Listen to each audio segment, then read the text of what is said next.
Welcome to another Thoughts of the Week. This video will be about James Cameron's statement on Wonder Woman. I just want to give my 2 cents on it. Now, I did not see the movie of Wonder Woman, so I don't necessarily know if the movie has changed a lot of things. I know it's set in like World War One, but I'm just gonna go off my general impression or my general opinion on Wonder Woman, the character. So let's read what James Cameron has to say. He has this little quote that I'm just going to read off and then I'll talk about it. So he says, all of the self-congratulatory back-patting Hollywood's been doing over Wonder Woman has been so misguided. She's an objectified icon, and it's just male Hollywood doing the same old thing. I'm not saying I didn't like the movie, but to me, it's a step backwards. Sarah Connor was not a beauty icon. She was strong, she was troubled, she was a terrible mother, and she earned the respect of the audience through pure grit. And to me, the benefit of characters like Sarah is so obvious. I mean, half the audience is female. So some people have criticized this, saying that James Cameron did not grasp the meaning of Wonder Woman or whatever, or that whatever. I disagree with him because I think he's missing the point of these two characters. Wonder Woman and Sarah Connor are not comparable to me. Sarah Connor, in the context of the movie that she's in, has a troubled life. She's not a perfect person, and she has a whole completely different upbringing and situation than Wonder Woman. Wonder Woman comes from an island that is sheltered from man's world. She is also, again, I don't know if the movies have changed this, but I know in the animated series that I've seen of Justice League, they said that her parents is either Ares or Hades. I think it's Ares, is her father, and her mother is the Queen of the Amazons.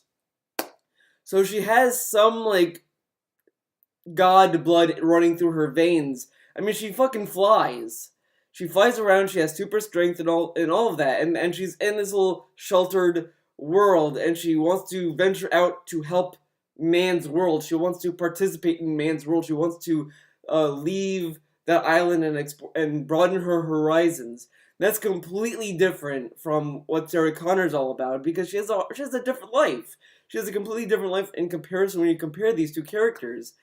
If you look at portrayal, like, oh well, Wonder Woman she has the perfect body. She's gorgeous. She's objectified. Like, he brings up that she's an objectified icon. I kind of disagree with that, because if you look at Greek architecture, Greek stone statues, Greek art in general, you see that these gods and goddesses and just people in general, they've sculpted them to be the perfect body. You look at, like, the discus thrower, that they've sculpted perfect body, has like a perfect muscles, he's perfectly flexed all the time and all this stuff, because Greek art has celebrated the human body. They celebrate the human body. They celebrate the perfections that you can get by working out, exercising. They were fascinated with that. So they always had these perfect bodies. Look at the female statues. They have perfectly soft, round edges. They have perfect sized breasts, perfect legs, perfect everything.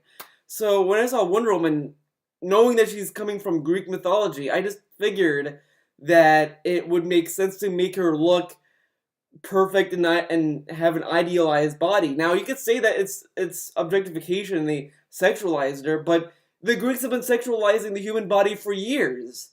That they've always been doing that because they were fascinated with the human body, and that is kind of true with art in general. A lot of the times when you look at artists, they love drawing, sexualized images. They love, like, a lot of artists love drawing sexualized women, sexualized men. It's a ongoing thing. Now, if you were to say that I would like to see more representation of normal or, like, general bodies, okay, that's a fine criticism. That's a fine thing to ask for. But Wonder Woman is an established character. She's an established character that's in a lore of Greek mythology.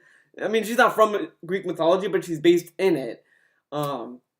So that's kind of where I stand with it. I think it works in the sense of her being a Greek icon, or that she's coming from Greek mythology in some way, or that she's based off of Greek mythology. I don't really have this issue with that. And on top of that, she fucking flies around. I mean, realism's kind of already out the door. I just think it's kind of ridiculous to ask for realism in a movie where you have a woman that flies around. I mean, like, if we're gonna be talking about, oh, we need to see the muscles on her body to kind of show us that she can lift powerful things, then why don't you give us an answer of how she could fly? How can she fucking fly? You know, that's the thing that people if you're gonna be bringing up like, oh, we need muscles to see this realism, then you might as well ask, well, how can she fly without any wings? And that's the thing, like Sarah Connor. On the flip side, I think the comparison also does not work at all, because Sarah Connor is a character that's original. She's an original character that James Cameron created with a different upbringing, different situation, different context, different story. You can't really compare them. It's like comparing Batman to Superman. I mean, you can kind of do that now because they made Superman a brooding character, but back then, they were polar opposites. You could not compare them because Batman was a depressed, kind of cynical character that has a slight glimmering of hope, but he always sees the worst in people. While Superman was more optimistic, he was more merciful, he was more like, there has to be a lot of good to people, and that. He was the Boy Scout.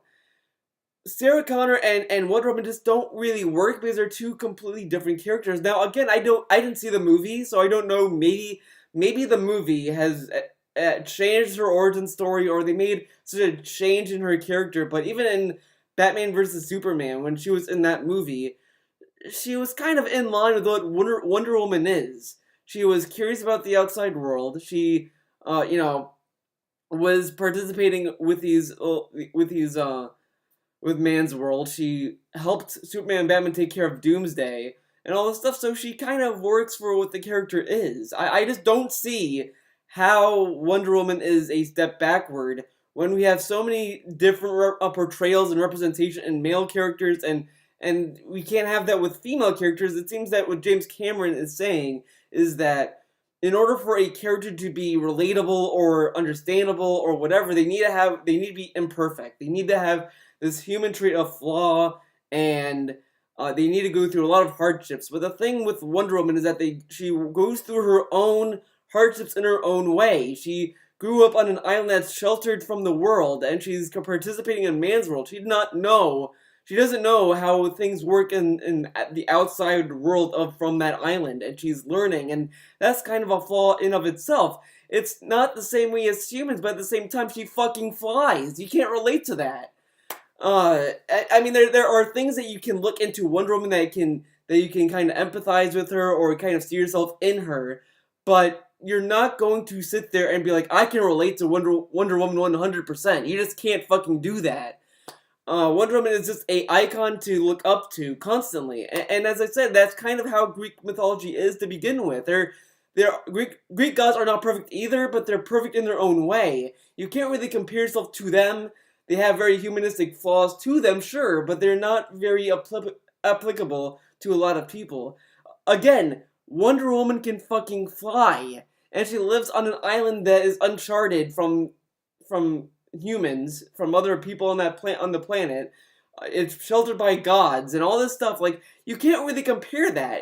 It's completely different worlds that these two characters live in. You just can't really say, well, I made a character like Sarah Connor that's perfect in this kind of way that made you earn your respect, and Wonder Woman, you already respect her because she just does things to make, she's a superhero. And that just doesn't really work. Sarah Connor is not a superhero.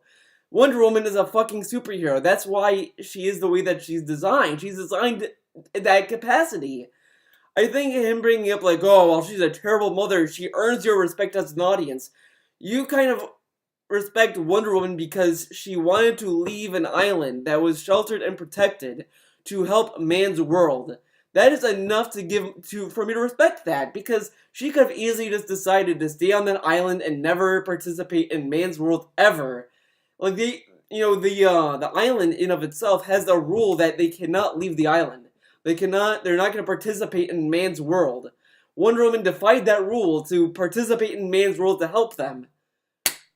Like, you see, like, she even got exiled. I mean, I don't know if the movie changed that, but in the animated series, she was exiled from the Themyscira because she left the island and decided to help Man's World, which is against their rules. And that's the thing that makes you want to respect Wonder Woman, is that she did not care about the rules of her homeland to realize that she has the power to help other people, and she weighed that against her homeland because she wanted to help other people. That's kind of why I respect Wonder Woman a lot as a character. And for James Cameron to say that, I just think he misses the point. I don't think a lot of people have been kind of, some people might be labeling him as a misogynist or whatever. I don't think that's the case. I do think James Cameron is coming from a good place. I think he's saying that just in general because it's very easy to sexualize women in movies, and that is an issue as well. It's just that it depends on the context and the movie. Wonder Woman as a concept and in the context of the movie, it doesn't really work. It just doesn't. If it was a indie movie, if it was just a small movie about like an everyday woman that wants to be a cop or something, and she's a sexualized woman and she's 100% perfect, no flaws, then that's different. Like, when you look at Star Wars Episode 7, a lot of people criticized Rey for being a Mary Sue, for just magically picking up the Force perfectly and all that stuff, but the thing is that the reason why that gets criticized is because, you have other characters who pick up the Force, they have to go through training, they're clumsy with it. But, Wonder Woman has been trained. She's a trained Amazonian in arts of war and all that. So when you see her in the movie, I assume you see, like, it's obviously an action movie. She knows how to fucking fight because she trained how to fight all her life. I mean, it's just, that's just it's natural progression of that. So I really just disagree with what James Cameron is saying in this context. I think that he's coming from a good place. I think I kind of get what he's saying, but I don't think it's necessarily correct in the terms of what the source material he is talking about. I don't think it works necessarily with Wonder Woman as it would with any other character and story that they're going for. It really depends on the story, and that's the thing that's important on both sides of these issues that they need to understand, is that when you're making a movie and you're making a story, you really have to make the characters work for that story. Ghostbusters, the reboot, for example, is an issue of that. These characters are token characters. They're not well-written characters. You can have a all-female cast of Ghostbusters and have that movie be good. You can definitely do that. It's just that you can't have these characters be perfect or always right or whatever. You just can't do that. You can't have these characters be token characters. You need to have well-written characters that work for the story. And you have to have this good, like, synergy with it. You could have an idealized, highly sexualized characters, sure, but it has to work with the story. It has to work with the style you're making it. Like, Bayonetta is overly sexualized character of Bayonetta is overly sexualized completely, but the story in of itself is ridiculous and it's just over the top cheesy. So the character design, the way the character acts, and all that stuff all works with the story because the story is as ridiculous as the character. You have to have this balance of story and character to kind of make it work. And Wonder Woman, again, I don't know if the movie has changed this, but from the trailers, I can kind of see that it kind of has a good semblance and synergy going with the character and how it's designed and where it goes. I don't really agree, as I said, I don't agree with James Cameron because there's a good synergy going with Wonder Woman, and that's always been a thing. So that's my thought on Wonder Woman. Let me know what you think. Do you agree with James Cameron? Do you think that he's wrong? Do you think he's right? Who knows? That's just my thoughts. So thank you for watching. See you in the next one.